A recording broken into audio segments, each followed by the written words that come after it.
নমস্কার। শুভ মহালয়া। আজকের এই মহালয়ার পুণ্যতিথিতে আপনাদের কাছে দুর্গাতত্ত্ব নিয়ে চলে এলাম।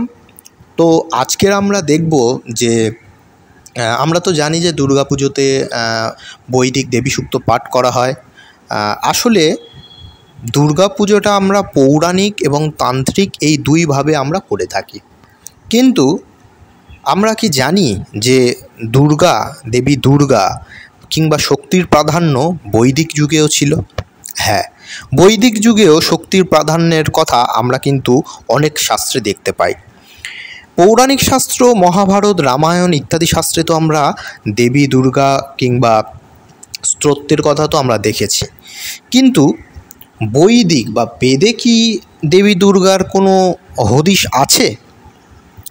প্রত্যক্ষভাবে কিংবা পরোক্ষভাবে আমরা যদি দেখতে যাই, প্রত্যক্ষভাবে না থাকলেও কিছু কিছু জায়গায় হয়তো আছে, প্রত্যক্ষভাবে না থাকলেও পরোক্ষভাবে অবশ্যই আছে। আসলে বৈদিক দেবমণ্ডলে দেখা যায় পুরুষ দেবতার প্রাধান্য। বেদ সংহিতায় উষা, পৃথিবী, বাক, সরস্বতী, রাত্রি, ধীষণা, ইলা, শিনিবালি, মহি, ভারতী ইত্যাদি দেবীদের নাম অবশ্য পাওয়া যায়। এছাড়া আছে শ্রুতির ব্রাহ্মণ, আরণ্যক এবং উপনিষদ অংশেও অম্বিকা, ইন্দ্রাণী, রুদ্রাণী, সর্বাণী, ভবানী, কাত্যায়নী, কন্যাকুমারী, উমা, হৈমবতী প্রভৃতি দেবীদের কিন্তু উল্লেখ রয়েছে। আসলে আমরা জানি কি যে দেবী জ্যোতির্ময়ী, কাজেই চিৎরূপিণী, তিনি মা, তাকে সহজেই আহ্বান করা যায়। তিনি অপ্রতিগ্রতা, অর্থাৎ তাকে কেউ আঘাত করতে কিন্তু পারে না। এর অর্থ তিনি মহাশক্তি, সকল শক্তির উৎস, অর্থাৎ দেবী দুর্গাকে কী নামে আমরা জানি? তিনি সকল শক্তির উৎস, তিনি মহামায়া, তিনি মহাশক্তি, তাকে আঘাত করবার শক্তিও কারণ নেই, কাজেই কেউ তাকে আঘাত করতে পারে না। এখানে একটি আলোচ্য বিষয় রয়েছে যে বিভিন্ন ঋকে অদিতির কথা উল্লেখ রয়েছে। এই অদিতি, ঋগ্বেদের একটি দেবীর নাম হচ্ছে অদিতি দেবী। এই দেবীকেও পুরো দেবময়ী ব্রহ্মরূপিণী মহাশক্তি বলে উল্লেখ করা হয়েছে। তাহলে এই দেবী কি দেবী দুর্গা? আসুন দেখে নেওয়া যাক শাস্ত্র কী বলছে। একটি ঋকে বলা হয়েছে অদিতি জ্যোতিষ্মতী, তিনি জগৎ ধারণ করে আছেন, অর্থাৎ জগতের তিনি পালয়িত্রী বা স্থিতিকারিণী শক্তি। তিনি সর্বতী, অর্থাৎ তিনি স্বর্গ বা স্বর্গের অধিষ্ঠাত্রী দেবী।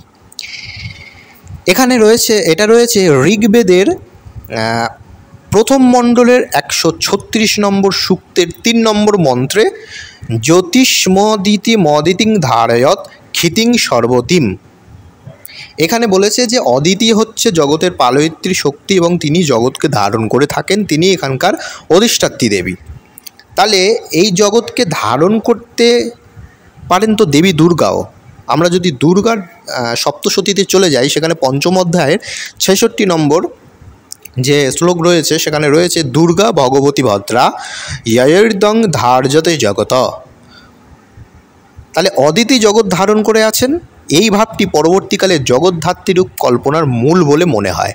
কারণ দুর্গা সপ্তশতীতে দুর্গা সম্বন্ধে এই কথাটাই বলা হয়েছে যে ভগবতী ভদ্রা দুর্গা, যার দ্বারা এই জগৎ বিধৃত হয়ে রয়েছে। তাহলে অদিতি শুধু যে স্থিতিকারিণী নন, লয়কারিণী আছে, ধ্বংসকারিণীও আছে, এটি কিন্তু তার নামে সূচিত হচ্ছে। এবং এই পদবাচ্যটিও কিন্তু দেবী দুর্গার পক্ষেও স্তুতিত হয়, আবার দেবী কালীর মধ্যেও দেখা যায়।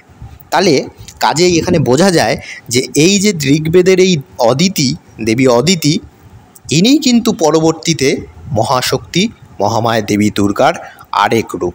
ক্রম অনুসারে বেদের পদ্ধতিতে তিনি দুর্গা হয়ে আমাদের কাছে ধরা দিয়েছেন। তাহলে আপনারা বুঝতে পারছেন যে দেবী দুর্গা বেদেও ছিল, পরোক্ষভাবে হোক কিংবা প্রত্যক্ষভাবে হোক, তিনি কিন্তু বৈদিক যুগ থেকেই আমাদের মধ্যে রয়েছেন। আজকে ভিডিওটি ভালো লেগে থাকলে আমাদের পাশে থাকবেন, ভিডিওটি শেয়ার করবেন। নমস্কার, ধন্যবাদ।